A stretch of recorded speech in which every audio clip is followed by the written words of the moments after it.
அல்ஹம்துலில்லாஹ் வஸ்ஸலாத்து வஸ்ஸலாமு அலா ரசூலில்லாஹ் முஹம்மது பின் அப்துல்லா. ஒரு சில கேள்விகள் வந்திருக்குது, நம்முடைய தலைப்புக்கு உட்பட்ட சில கேள்விகள். அதைத் தொடர்ந்து இன்ஷா அல்லாஹ் மற்ற நேரடியாக நீங்கள் கேட்கக்கூடிய கேள்விகளை கேட்கலாம். ஒரு கேள்வி: எனது மகள் வயது 4.5. அவர் சரியான குழப்படி.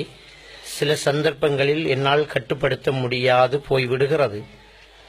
அவரை எவ்வாறு ஹேண்டில் பண்ணுவது, எவ்வாறு அவரை கையாளுவது? ஹி இஸ் வெரி இன்டெலிஜென்ட்னு சொல்கிறாங்க. பொதுவாக ஒரு தகவலை நான் உங்களுக்கு சொல்ல விரும்புகிறேன். இந்த பிள்ளைகளில் இன்டெலிஜென்ட் ஐக்யூ கூடின பிள்ளைகள், ரொம்ப கூடின பிள்ளைகளும் அப்நார்மல், குறைஞ்சதும் அப்நார்மல் தான். ரைட்டா? நடுநிலையானதான் இது. ரொம்ப கூட இருக்கிறதையும் அப்நார்மல் என்ன சொல்கிறேன். சைக்காலஜிக்கலை ரொம்ப சாக்கிர நாய்க்கிறெல்லாம் அப்நார்மல் என்ன சொல்லணும். ஏன்னா சாத்தியம் இல்லாத அளவுக்கு அப்படியே பேசிட்டு போகிறார், நம்பரோட பக்கங்களோட என்னத்தை எடுத்தாலும் அப்படியே சொல்லிட்டு போகிறார். அதுவும் அப்நார்மல் தான். அறவே இல்லாதாலும் அப்நார்மல் தான். இன்டெலிஜென்ட் கூடின பிள்ளை குழப்படி கூட தான் இருக்கும்.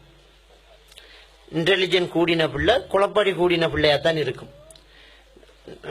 இது சம்பந்தமாக நிறைய பிள்ளைகளை கொண்டு வந்து சிட்டியான குழப்படி கண்ட்ரோல் பண்ண இயலான்னு சொல்லிக்கிட்டு வருவாங்க. அப்போ எங்களோட லெக்சர் மாரா சில டாக்டர்ஸ் மாதிரி இருக்கிறாங்க, சைக்காட்டிஸ்ட் டாக்டர்ஸ். அவங்கள்ட்ட நான் இது சம்பந்தமாக, சார் இதுக்கு என்ன செய்யலாம்? அவர் சொன்னார், எந்த பிள்ளை ஒன்று இப்படி இருந்தால் நான் டேப்லெட் கொடுக்க மாட்டேன். ஏண்டா இப்படி இந்த குழப்படி கூடின பிள்ளைகளை அப்படியே கண்ட்ரோல் பண்ணுறதுக்கு சில டேப்லெட்டுகள் இருக்குது. உதாரணமாக ரிஸ்னியா என்ற ஒரு டேப்லெட் ஒன்று இருக்குது. பொதுவாக 2 மில்லி கொடுப்பாங்க. அது 7 மணி வரை கொடுக்காம இருக்கிறது நல்ல. அதை கொடுத்தா அந்த பிள்ளை அப்படியே சோர்வாக்குது. இன்டெலிஜென்ட் கூடின பிள்ளை கடும் குழப்படியாக தான் நிற்கும். உதாரணத்துக்கு ஸ்டெப்ஸ் இருக்கும், அதில் இறங்கிட்டு வர மாட்டான். அந்த கையை பிடிச்சிட்டு வருவோமே, அதில் தான் சறுக்கிட்டு கர்றன்னு வந்து இறங்குவான். அவனை மேலே தான் தேடணும், எங்கடா இருக்காது அப்படின்ட்டு. அப்படி கொஞ்சம் ஒரு குழப்படியாக தான் இருக்கும். அதே நம்ம கொஞ்சம் கஷ்டம்தான். ஆனால் அந்த பிள்ளைய அப்படியே விட்டுறாம கொஞ்சம் கொஞ்சமாக நம்ம அந்த பிள்ளைய கண்ட்ரோல் பண்ணணும். கொஞ்சம் தாய் தகப்பனு கஷ்டமாக்கும். அது கொஞ்சம் காலத்துக்கு தான்.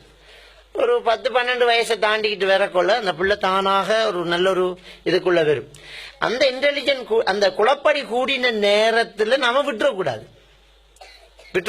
நிறைய பேர் விடக்கூடிய தவறு என்னன்னு சொன்னால், தோல்வியை தாங்கக்கூடிய மனநிலையை பிள்ளைகளுக்கிட்ட நீங்க வளர்க்கறது இல்லை. இன்டெலிஜென்ட் கூடுதன பிள்ளை என்ன செய்யமாட்டா, 99 மார்க்ஸ் எடுத்ததுக்கு கவலைப்படுவான். ஒரு மார்க்ஸை விட்டுட்டேன்மா அப்படியா. இங்க 45 மார்க்ஸ் எடுத்தவன் கணக்கு இல்லாம இருப்பான். வளர்ந்துட்டான். அவனுக்கு 45 எடுத்தது பெரிய விஷயம். மலையில மாடத்தின ஏஜென்ட் அவனுக்கு சந்தோஷம். வா, நினைக்கவும் இல்லம்மா 45 கிடைச்சிட்டேன். அவன் பிரச்சனை அது. இந்த 99 எடுத்தவன் தாங்க இல்லாம இருப்பான். அவனுக்கு ஒரு மார்க்ஸ் கிடைக்காம மட்டும் பெரிய பிரச்சனையா இருக்கும். இன்டெலிஜென்ட் ஆனவனுக்கு அதான் பேரண்ட்ஸ் அதையும் மெயின்டைன் பண்றாங்க. நீ விட்டுட்டேடா அப்படின்ட்டு. 95 மார்க்ஸ் எடுத்தவனுக்கு ஏச்சுலும் 5 திண்டுட்டேடா அப்படின்ட்டு.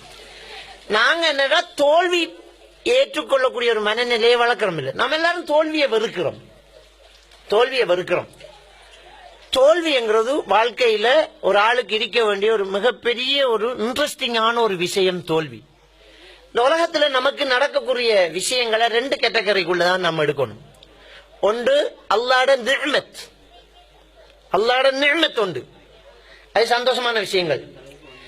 இன்னொன்று அல்லாஹ்வுடைய சோதனை என்று தான் எடுக்கணும். தோல்வி என்று இருக்காதீங்க. தோல்விங்கிறது சரியான இன்ட்ரெஸ்டான ஒரு விஷயம். தோல்வி இல்லையே நம்ம வாழ்க்கையை படிக்க முடியாது. இடறி விழுந்தவன் தான் தாண்டிக்கிட்டு போவான். ரசூலுல்லாஹ் சொன்னாங்க, ஒரு மூமின் ஒரு பொந்துல 2 தடவை தீண்டப்பட மாட்டான். அப்போ ஒரு தடவை தீண்டப்படுவான்னு சொல்றாங்க. ஒரு தடவை நம்ம தீண்டப்படும். ஒருத்தர் நம்மளுக்கு ஆட்டையை போட்டுட்டு போவான், சிங்கள தேங்காய் ஒன்று போடுவான். சிங்கள தேங்காய்னா பொல்லு போடுவான் ஒரு நாளைக்கு. 2வது தடவை பொல்லு போறதுக்கு நாம விடக்கூடாது. 2வது தடவை அதுல இருந்து நம்ம ஒரு பாடம் படிக்கணும். என்ன ஒரு பாடம் படிக்கணும். திரும்ப திரும்ப ஏமாத்தப்படுறோம்னா அதுக்கு பேரு வெகுளி. அப்படி இருக்கக்கூடாது. ஒரு தடவை நமக்கு பிரச்சனை வரும். எனவே தோல்விங்கிறது மிகப்பெரிய ஒரு இன்ட்ரெஸ்டான ஒரு விஷயம்.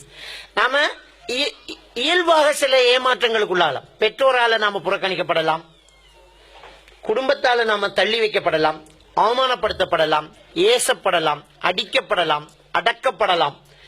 இது எல்லாமே உங்களுக்கு கிடைச்ச மிகப்பெரிய ஒரு பாக்கியம் நினைச்சுக்கோங்க.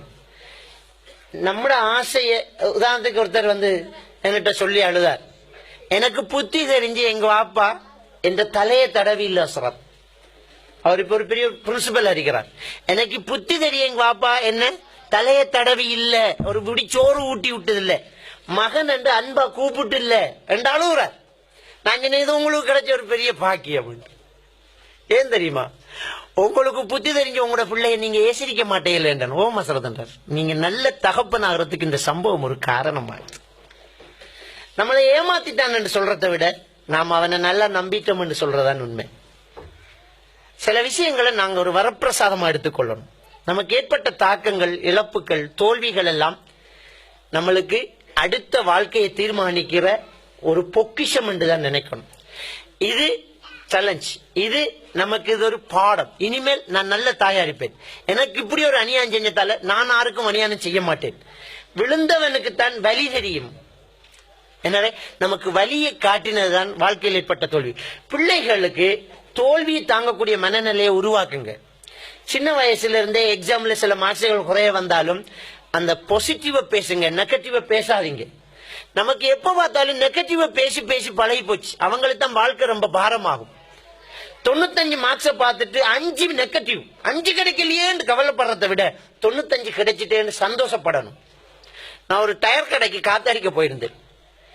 தயவு செய்து காற்று அடிப்பதற்கு கட்டணம் செலுத்தவும் போட்டு இருந்துச்சு. நான் கிட்ட ஏன் இப்படி எழுதின, மனசு பாதிக்கப்படுது. இதால எல்லாருமா காசு தராம போவான், எல்லாரும் காசு தராம போக மாட்டானே. காசு தந்துட்டு போறவனுக்கு இதை வாய்ச்ச உடனே நிப்பாட்டையே மனசு வராது. இல்ல சார், நிறைய பேர் வராங்க, அதை இப்படி எழுதாது, பாசிட்டிவா எழுது. இது நெகட்டிவ். நான் சொன்ன பாசிட்டிவா எழுது. எப்படி அசரத்தை எழுதணும்? கொண்டா மாட்டே. இலவசமாக காற்று கிடைப்பது கடற்கரையில் மட்டும். எழுதிட்டு போ. எல்லாத்தையுமே பாசிட்டிவா பாருங்க. ஒரு ஆளுக்கு ஒரு கை வழங்கலன்னு வைங்க, அவருக்கு வலது கை இயலாது என்று சொல்றதை விட இடது கை நல்லா வேலை செய்யுதுன்னு சொல்லி பாருங்களேன்.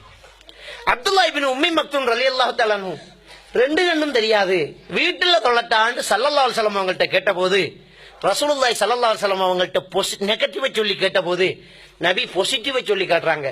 பாங்கு சத்தம் காதுல விழுதான்னு கேட்டாங்க. ஆமாண்டாங்க. அழகா காது கேக்குது உனக்கு, கண்ணு தெரியலன்றவருக்கு காது கேக்குதுங்கிற ஒரு பாசிட்டிவை சொல்லி கைட்டையாவது கட்டி வச்சு பிடிச்சுக்கிட்டே வந்து சேரங்கிறாங்க. நாம இல்லாத பார்க்க கூடாது, கஷ்டத்தை பார்க்க கூடாது, அதுல உள்ள ஒரு நிறைய பாருங்க. நம்ம பிள்ளைகளுக்கு எப்பவுமே தோல்விகளை சொல்லி சொல்லி திட்டாம அவன் எடுத்த நல்ல ரிசல்ட்ஸ, நல்ல வெற்றிய, நல்ல மார்க்ஸ சொல்லுங்க. தாத்தாவும் தம்பியும் விளையாடுவாங்க, தம்பி தோத்துருவான், அம்மா தாத்தா ஜெயிச்சுட்டாடா, உங்க தாத்தாடான்னு சொல்லுங்க. அப்பதான் பின்னுக்கு நல்லா இருப்பான். இந்த கௌரவம் வளர்ந்து, வசதி வளர்ந்து, நல்ல படிப்பு வளர்ந்து பெரிய பெரிய குடும்பத்தில் உள்ளவங்கள் தான் ஏ லெவல் ரிசல்ட்ஸோ ஓ லெவல் ரிசல்ட்ஸோ வந்ததுக்கு பிறகு சூசைட் பண்ற. காரணம், அந்த பிள்ளைகளுக்கு அதை தாங்குற மனசக்தியை நாங்க கொடுத்து வளர்க்கல. சின்னத்துல இருந்த எல்லாத்துலயும் ஃபெஸ்ட் என்ற பிள்ளை ஃபெஸ்ட் ஓ லெவல்ல ஃபெயில் அவுட். எப்படி ஃபெயில்? போன வருஷம் ஓ லெவல் ரிசல்ட்ஸ் வந்து 3 பிள்ளைகள் சூசைட் பண்ணாங்க. அதுல 1 முஸ்லிம் பிள்ளைகள். அந்த 3 பேரும் எடுத்த மார்க்ஸ் என்ன மார்க்ஸ் தெரியுமா? பிக்கு கீழே ஒன்றும் எடுக்கல, பியும் ஏயும் எடுத்த பிள்ளைகள் தான் சூசைட் பண்ண. 1 பி வந்துட்டு ஏ வரலையேன்னு சூசைட் பண்ணுது. டபிள்யூ வந்ததெல்லாம் சும்மா இருக்குது. அதாவது அந்த தோல்வி மனநிலை, தோல்வி மனப்பான்மை ஏற்றுக்கொள்ளக்கூடிய அளவுக்கு பிள்ளைகளை வளருங்க. எல்லாத்துலயும் முடிஞ்சதுக்கு பிறகு நடந்ததை கதைச்சு வேலை இல்லை, முடிஞ்சதுதான். அது வரைக்கும் உற்சாகப்படுத்துங்க. முடிஞ்சதுக்கு பிறகு இருக்கிறத பெரிகுட் பண்ணுங்க. மாஷா அல்லாஹ், அவ்வளவு போதுமான். ஹைர், அல்ஹம்துலில்லாஹ், இது போதும். அல்லாஹ் போதுமானவன். இதுல இருந்து நம்ம வாழ்க்கையை தொடங்குவோம் என்று பிள்ளைகளை தூக்கி விடுங்க. அந்த பிள்ளைகள் நல்லா வரும். ஏன்னா இன்டெலிஜென்ட் உள்ள பிள்ளைகள் கொஞ்சம் இதாத்தான். ஆனா ஒன்று இருக்குது, மேனியாங்கிற மனநோய். அது நீங்க டாக்டர்கிட்டயோ கவுன்சிலர்கிட்டயோ கொண்டு போனா தான் டயக்னோஸ் பண்ணுவாங்க. சில கட்டும் துண்டாக்களுக்கு அது அப்நார்மல் தான். அது மேனியாங்கிற நோயாக இருக்கும், அல்லது மன வளர்ச்சி குறைந்த பிள்ளைகளுக்கிட்டையும் அந்த துண்டா வரும். அதுக்கு டேப்லெட் கொடுக்கணும், அதுக்கு கவுன்சிலிங் செய்யணும், அதுக்கு உங்களுக்கு சில தெரப்பிகள் தருவாங்க, எப்படி இந்த பிள்ளைய ஹேண்டில் பண்ணணும், எப்படி இந்த பிள்ளைய கொண்டு போகணும் அது சொல்லுவாங்க. அப்ப அதை அந்த பிள்ளைய கொண்டு போய் நீங்க காட்டுங்க. அவங்க என்ன செய்வாங்க, ஒரு சைக்காட்ரிஸ்ட் டாக்டரோ ஒரு கவுன்சிலரோ என்ன செய்வாங்க, உங்களுக்கு வழிமுறை சொல்லுவாங்க.